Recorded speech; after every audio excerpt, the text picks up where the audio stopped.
Glória a Deus, aleluia. Boa tarde, povo. Como está todo mundo?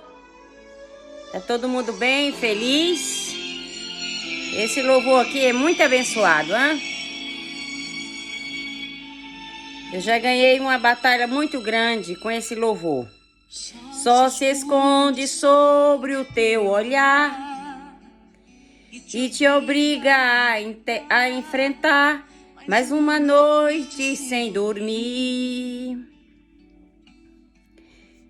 As lutas em tua porta vêm bater, a intenção de te fazer a caminhada desistir.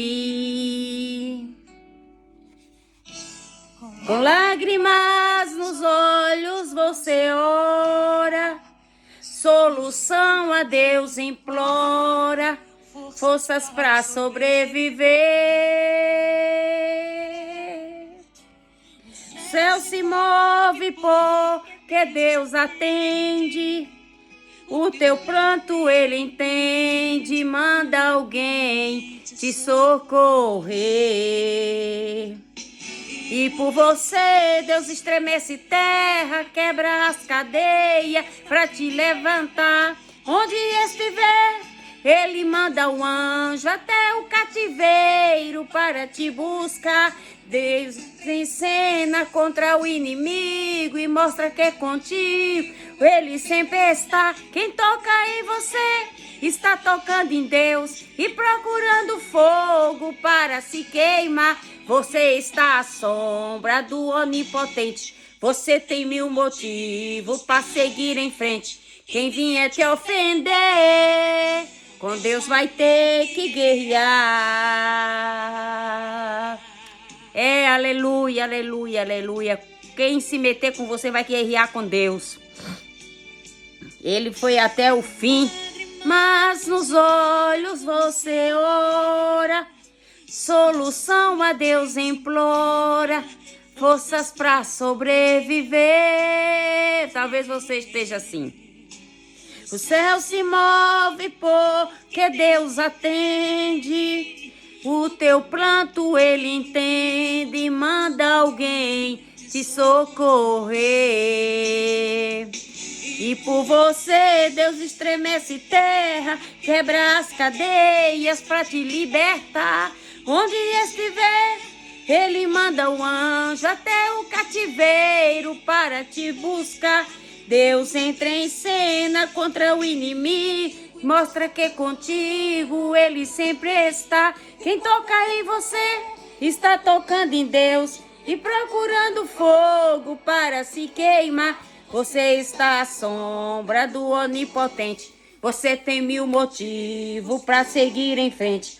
Quem vier te ofender, com Deus vai ter que guerrear.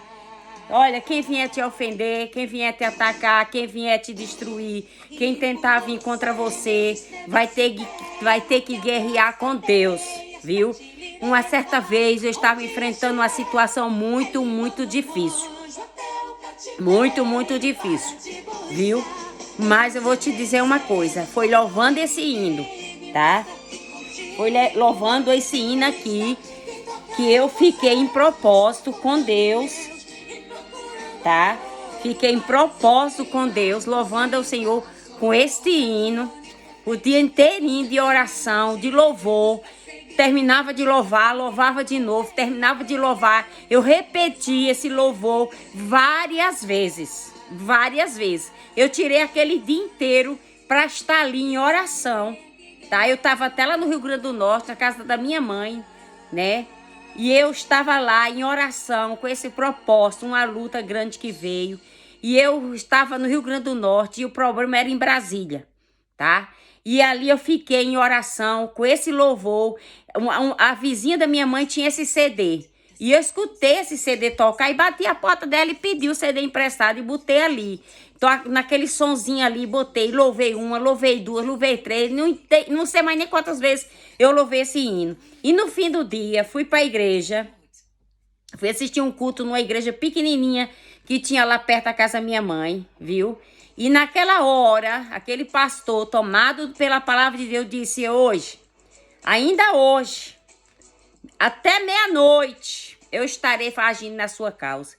E naquele dia, irmão, meia-noite, saiu a decisão e saiu a vitória e Deus colocou a pessoa em liberdade, viu? Então eu quero dizer uma coisa para você, que o louvor, quando você tira um dia, quando você tira 1 hora, quando você tira 2 horas para você louvar a Deus, você não está perdendo tempo, você está ganhando o mundo espiritual, porque o mundo espiritual é real, ele existe, são hierarquias, são principados, são potestades, são denominadores, governantes das trevas, tem principado territorial que atua na sua rua, que atua no seu trabalho, que quer envergonhar você, que quer prender você, que quer amarrar você, que quer fazer você ficar envergonhada, ficar dilinguida, entendeu? Tem pessoas, irmãos, que não crescem, a vida deles não vai para frente, que a vida deles é atrofiada, nem na vida sentimental, quando arruma uma pessoa, não arruma uma pessoa para crescer, arruma uma pessoa para querer chupar, entendeu? Sungar, você sabe o que é um desentupidor que você mete assim, chupa? Assim tem pessoas que passam na vida de outras pessoas para deixar essas pessoas assim, né? Sem energia, sem coragem, sem força, sem atitude de iniciar uma nova caminhada. Tem pessoas que sofreram desde a infância, que sofreram na adolescência, que sofreram aos 10, aos 15, aos 20, aí aos 30, aos 35, aí assim sucessivamente, aquela pessoa não está conseguindo se equilibrar na vida. Por quê? Porque tem alguma coisa por trás disso. Tem alguma coisa por trás de você que tá ali atrofiando, que tá ali amarrando, que não deixa você crescer, que não deixa você fluir, que não deixa você progredir. Entendeu? Mas Jesus diz: eu estou aqui para mudar a sua história. Não importa a sua situação, não importa o tamanho do seu problema, não importa o tamanho que a onda se levantou, quantos metros você acha que tem o seu problema, quantos metros você acha que tem a sua luta. Irmão, vou dizer uma coisa para você, o livro de Jó, capítulo 38, se eu não me engano, Deus está ali falando com Jó, perguntando: Jó, onde você estava, Jó? Quando eu fiz o céu, quando eu fiz a terra, quem foi que colocou o tijolo, quem foi que colocou os concretos? Quem foi? Me mostra aí, Jó. Quem foi que colocou o concreto nesse universo? Então, não tem cientista, não tem arquiteto, não tem pedreiro, não tem o maior especialista em construir um prédio de 20 andares, igual no Japão, tem um prédio que ele se move, né? Eu não moraria num prédio desse. Então, onde é que está o melhor servente, o melhor pedreiro, o melhor arquiteto, o melhor engenheiro? Nunca vai fazer o que Deus fez. A terra era sem forma, sem vazia, não tinha nada. E Deus chegou, só foi fazendo assim,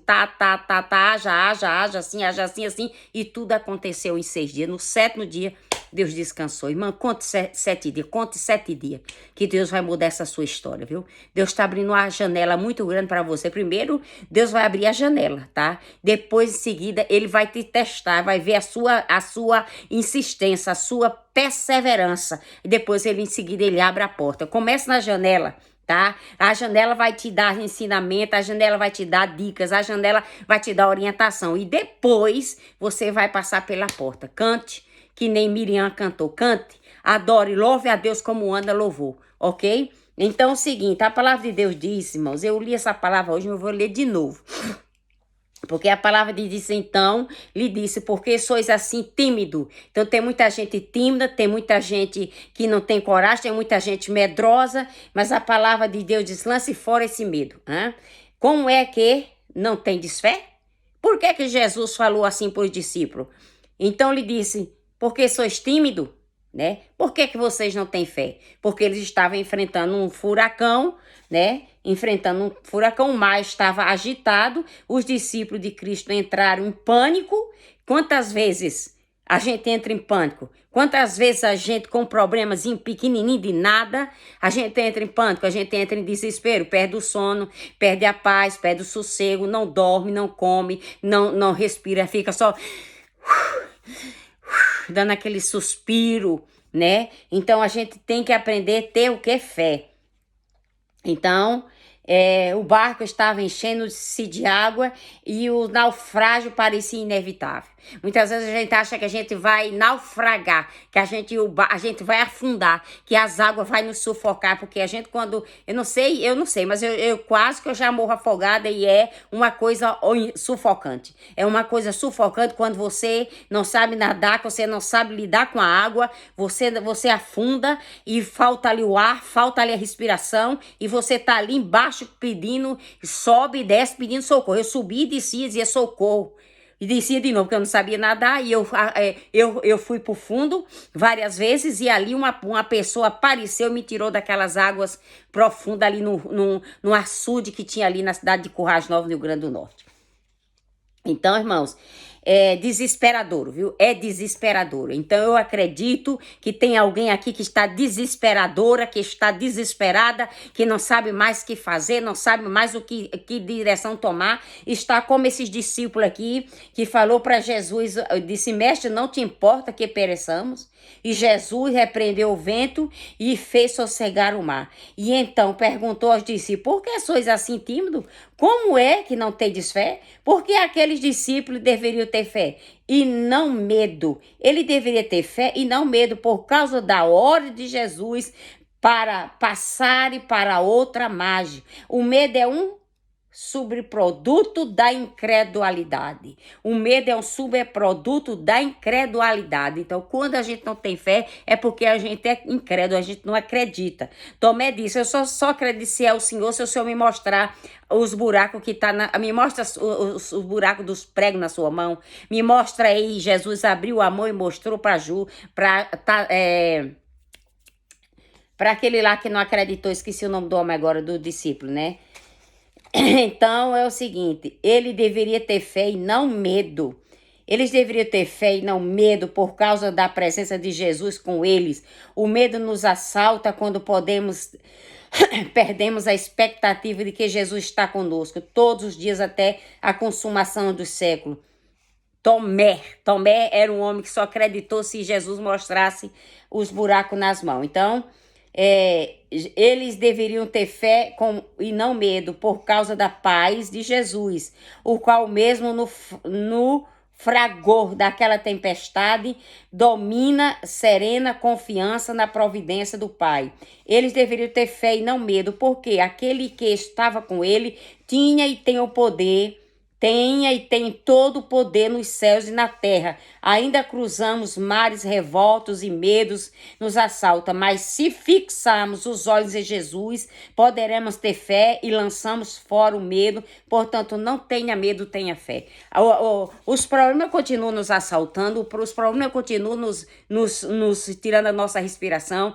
Muitas vezes os problemas nos faz a gente perder a respiração, perder o fôlego, perder a esperança, perder a expectativa. Você vê em volta só notícia ruim, você vê só noticiário ruim, você escuta só gemido, você escuta só pessoas suspirando com a dor, achando que não tem jeito.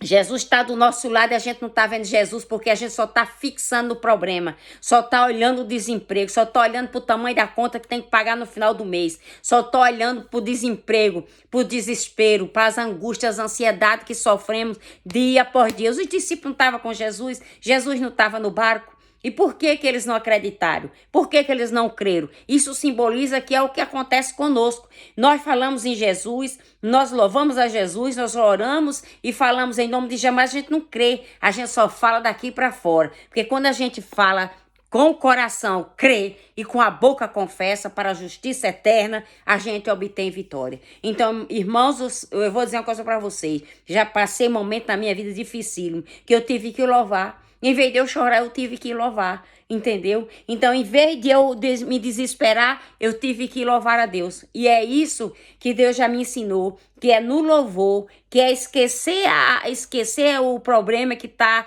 querendo insistir. Tem problema que eles são insistentes, hein? Tem problema na nossa vida que eles são insistentes. Eles querem insistir que eles não vão sair da nossa vida. Mas se você tirar seu pensamento, tirar seus olhos do seu problema e começar a louvar, bota hino na televisão, no YouTube, põe no seu telefone, ou pega a harpa cristã ou um cantor cristão, seja qual for o louvor. Você começa a louvar, louva um, louva dois, daqui a pouco você pegou o gosto de louvar, e você vai louvando, você vai orando. Que nem eu falei, eu louvei assim aqui repetidas vezes. Porque quem tocar em você, tá tocando em Deus. Tá procurando que fogo para se queimar. Ele está à sombra, você está à sombra do Onipotente. Você tem 1000 motivos para seguir em frente. Quem vier te ofender vai ter que guerrear com Deus. Então, e por você Deus estremece terra, quebra as cadeias, ainda manda o anjo para te libertar. Então, nessa tarde, Deus está fazendo um ciclo de fogo. Deus está abrindo os céus. Eu vejo as nuvens escuras saindo. O céu está fechado como se fosse chover. O peso, mas não é chuva, é peso. Espírito é peso. É peso. Principais e potestade e denominador estão tudo acima de nós, irmão. Tudo acima. Você, para vencer, você tem que ter perseverança. Você tem que se dedicar à oração. Você tem que se dedicar ao seu propósito. Você tem que orar todos os dias. Eu quero isso. Insistir todo dia. Bata na porta todo dia. Eu quero ver. Se você bater na porta todo dia, eu vou conseguir. Deus me ama. Eu sou amado. Eu sou feliz. Eu tenho o favor de Deus. Eu tenho a alegria de Deus. Eu tenho a força de Deus. Eu sairei na força do Senhor Deus. Farei menção da sua palavra. Eu não... Essa doença não vai me destruir, essa doença não vai me paralisar, esse demônio que está querendo tirar minha paz, meu sossego, não vai prevalecer. Sabe por quê, irmãos? Eu digo aqui porque há momentos que você fica olhando para o problema e você ele quer te sufocar. E outro dia eu estava enfrentando um problema e eu estava assim, a orar, via aquela coisa, apertava o coração e vinha aquela vontade de chorar, aquela vontade, aquele desespero de diabo sujo, imundo, porco, fedorento, mentiroso, enganador. Você é um maldito. Você quer ver a gente descabelada. Você quer ver a gente desesperada. Você quer ver que a gente fique só refletindo no problema, só refletindo na situação. Mas toma lá na sua cara, diabo. O meu Deus te venceu na cruz do Calvário. Ele esmagou sua cabeça lá na cruz. E você tentou humilhar Jesus. Jesus foi humilhado, foi cuspido, colocaram vinagre na boca dele, uma coroa de espinho, perfuraram as costelas, bateram Jesus, mas Jesus a morrer, ressuscitou o terceiro dia, foi ao inferno, tomou a chave da vida e da morte das tuas mãos, maldito, e ele esmagou a sua cabeça, e você está preso. Você está derrotado pelo poder poderoso que há no nome de Jesus, pois eu não tenho problema, o problema já está resolvido, Deus já resolveu esse problema e toda a honra e toda a glória seja dada ao Senhor que fez os céus e a terra. E comecei a agradecer a Deus, comecei a louvar e esse problema já está resolvido, essa situação já está resolvida, o Senhor já levou sobre si nosso peso, angústia, ansiedade, problema, dificuldade e ali está fazendo meu trabalho e dando glória a Deus e dando aleluia e de repente eu recebo a mensagem, já aconteceu. Então, irmãos, é assim, a gente na hora das maiores adversidades, das maiores ondas, das maiores tempestades, a gente não pode retroceder. Se você retroceder nessa hora, já era. Você não pode. Você tem que se fazer de tolo.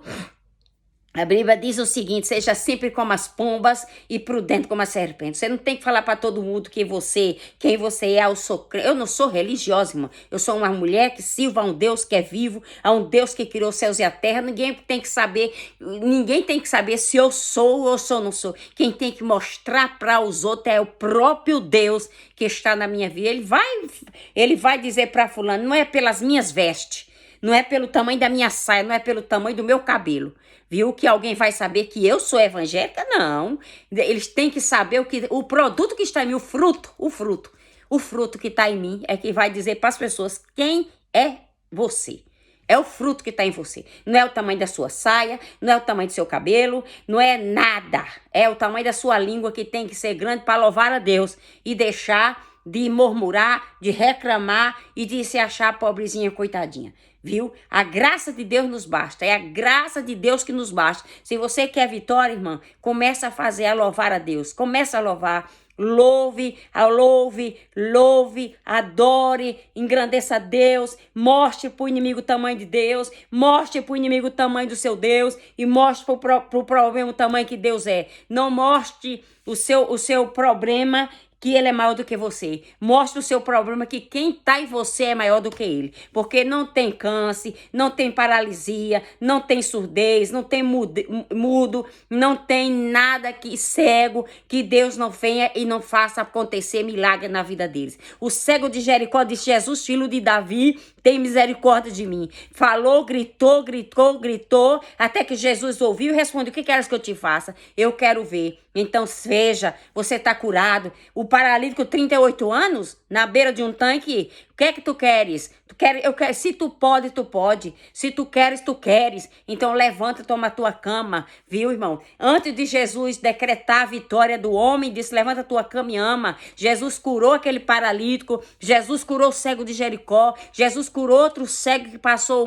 cuspe no barro, na lama, no coisa e passou nos olhos do cego. Então, quantas vezes Deus toca no esquife, Deus toca em você, Deus toca na sua família, Deus toca na sua casa, Deus tira a esterilidade, Deus tira a ruptura, Deus tira a bancarrota, Deus tira a miséria, a pobreza, o fracasso, a doença, a morte que está querendo bater na sua porta. Mas nessa tarde Deus diz que vai fechar a sepultura. Você vai ver a grandeza de Deus. Você pode passar no vale, mas você não fica no vale. Você pode passar pelas águas, mas elas não vão te submergir. Você pode passar no fogo, mas ele não vai te queimar. Sadraque, Mesaque, Abednego entraram na fornalha para mostrar para Nabucodonosor que quem estava neles era maior do que quem estava em Nabucodonosor. Quem estava em Daniel era maior do que a estalta de Nabucodonosor. Quem é Deus na sua vida? Deus está que tamanho na sua vida? Que tamanho é Deus para você? Deus é soberano e Deus está acima de todo principado e potestade e denominador. Ele disse: eu creio, como diz as escrituras, rio de água viva vai fluir de dentro do meu ser. Então eu tenho que crer, essa água tem que fluir daqui de dentro. Eu tenho que jorrar essa água aqui para fora, para que as pessoas sejam curadas, as pessoas sejam libertas, as pessoas sejam transformadas e as pessoas possam encontrar quem Cristo na vida deles. Um abraço, Deus te abençoe.